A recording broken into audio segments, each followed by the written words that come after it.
So after you center punch it, make sure you drill it with a 5/16 drill bit.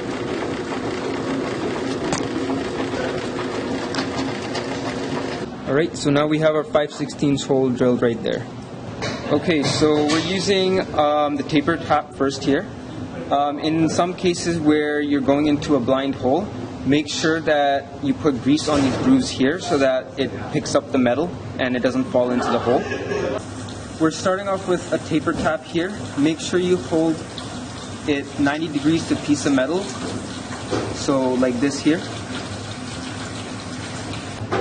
Now you're going to turn it clockwise and apply pressure at the same time.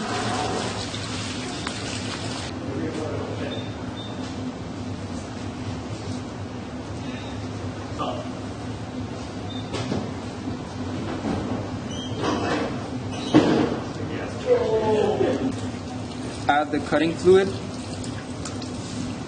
Go half a turn forward, 3/4 turn back, or until you feel the chip break.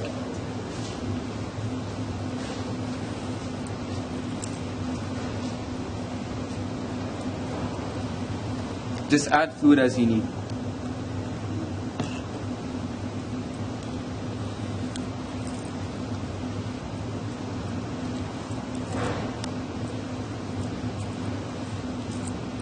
If it's a through hole, just keep going until the tap is through.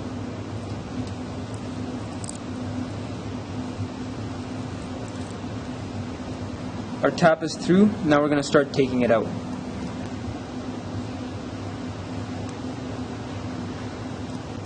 So here we're going to apply pressure up so that we don't end up ruining the thread here or cross-threading it.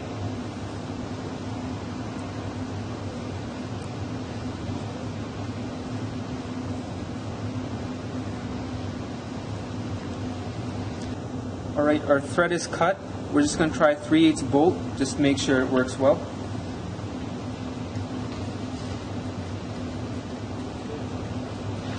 And that's how you make a female thread.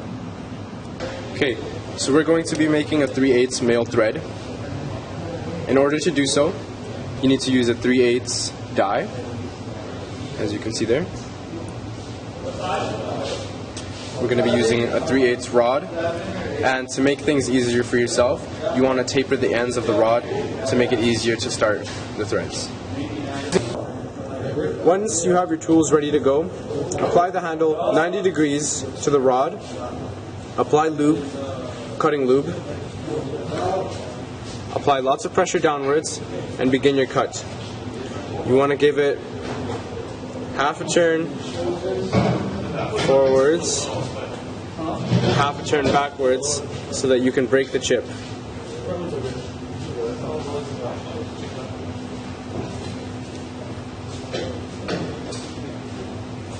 You can see the chip is forming there, and once we bring it back, we cut the chip off and continue.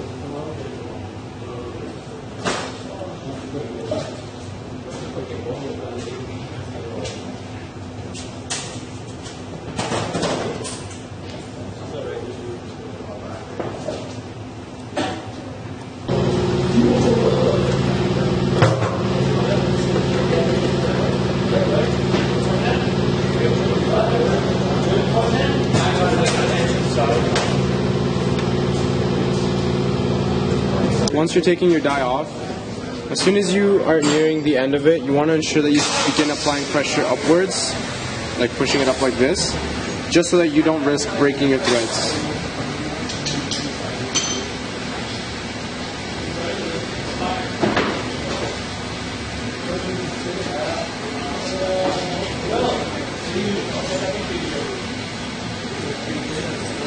Now that we have gone all the way down and back up, our nut should fit nice and snug.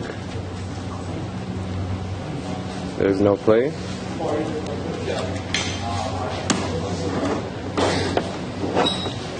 Very little play, and it goes up and down smoothly.